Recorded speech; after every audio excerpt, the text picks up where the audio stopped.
देखो, अगर तुम अभी निठल्ले बैठे हो घर में और तुमको कमाना है 30 से 40 हज़ार रुपये तक, तो इस वीडियो को स्किप मत करना, तुम्हारे फ़ायदे की बात करूँगा। ठीक है? तो तुमको करना क्या है, तुमको करना है चप्पल का धंधा। ठीक, तुमको करना है चप्पल का धंधा। तो कमाई होगी तुम्हारी 30 हज़ार रुपये से 40 हज़ार रुपये तक। ठीक है? हमारे गांव में रोज़ चप्पल वाला आता है, तो उससे मैंने पूछा कि तो उन्होंने बताया कि 30 40 हज़ार रुपये तक कमा लेते हैं। ठीक है? डोर टू डोर या फिर बाज़ारों में जाकर बेच के। ठीक है? तो तुमको करना क्या है, गांव में धंधा करना है तुमको। गांव-गांव जाके डोर टू डोर। और जैसे मेला हो गया, मेला में तो तुम एक दिन में बहुत सारा पैसा कमा लोगे, अच्छा खासा पैसा बना लोगे। ठीक है? एक दिन में। और साप्ताहिक बाज़ार हो गया, कहीं कहीं पे मंगलवार को बाज़ार लगता है, कहीं कहीं पे सोमवार को, रविवार को, ऐसे करके 4 5 दिन तुमको बाज़ार को पकड़ना है। ठीक है? और एक दिन डोर टू डोर जाना है, 1 2 दिन, एक दिन छुट्टी करना है। अब जिस दिन छुट्टी करोगे उस दिन घर का भी काम कर सकते हो तुम लोग। ठीक है? किसी का प्रेशर नहीं रहेगा, कोई मैनेजर नहीं रहेगा, कोई कंपनी नहीं रहेगी तुम्हारे आगे पीछे, तो तुम छुट्टी भी ले सकते हो, घर का काम भी कर सकते हो। ठीक है?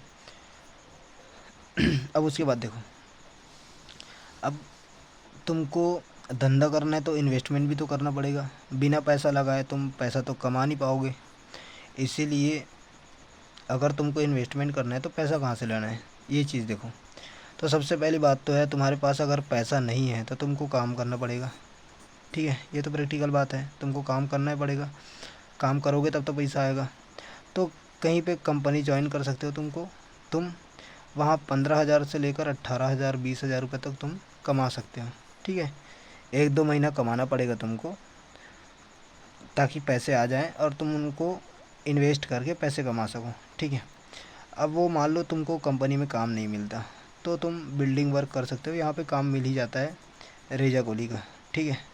उसमें 2 3 4 महीना लग जाएगा तुमको पैसा इकट्ठा करने में, और रिकवरी के लिए और थोड़ा सा पैसा रहना चाहिए। अगर मान लो तुमने 25 हज़ार लगाया, तो 10 20 हज़ार रुपये तुम्हारे पास और रहना चाहिए रिकवरी के लिए। ठीक है?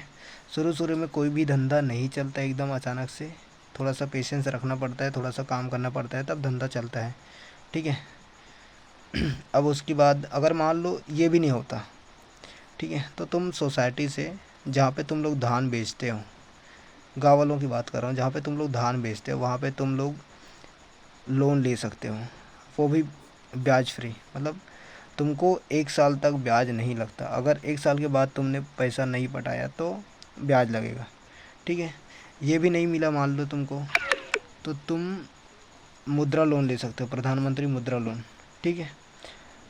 इन केस ये भी नहीं मिला, चलो छोड़ो, ये सारे के सारे जो है वो गलत हो गए, नहीं मिला तुमको, तो स्मॉल फाइनेंस में तुम्हारी अगर शादी हो गई है तो स्मॉल फाइनेंस में तुम पैसा निकाल सकते हो, तुमको 2 दिन में पैसा मिल जाएगा।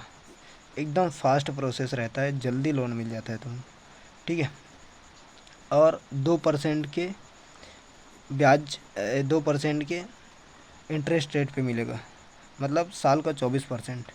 लेकिन मेरे ख्याल से इसको अवॉइड करना चाहिए तुमको। पहले तो काम करके पैसे इकट्ठे करने चाहिए, उसके बाद तुमको जो है अपना काम स्टार्ट करना चाहिए, क्योंकि ये बहुत ज़्यादा बर्डन हो जाएगा।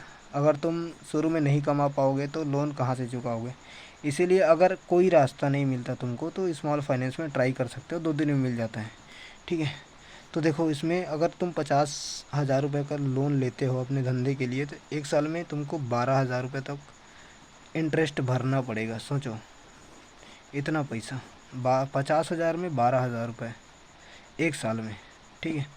इन केस नहीं मिलता तब की बात है, लेकिन तुमको काम वगैरह मिल जाता है तो तुम काम करके पैसे इकट्ठा करो, उसके बाद तुम धंधा स्टार्ट करो, वो सही रहेगा तुम्हारे लिए।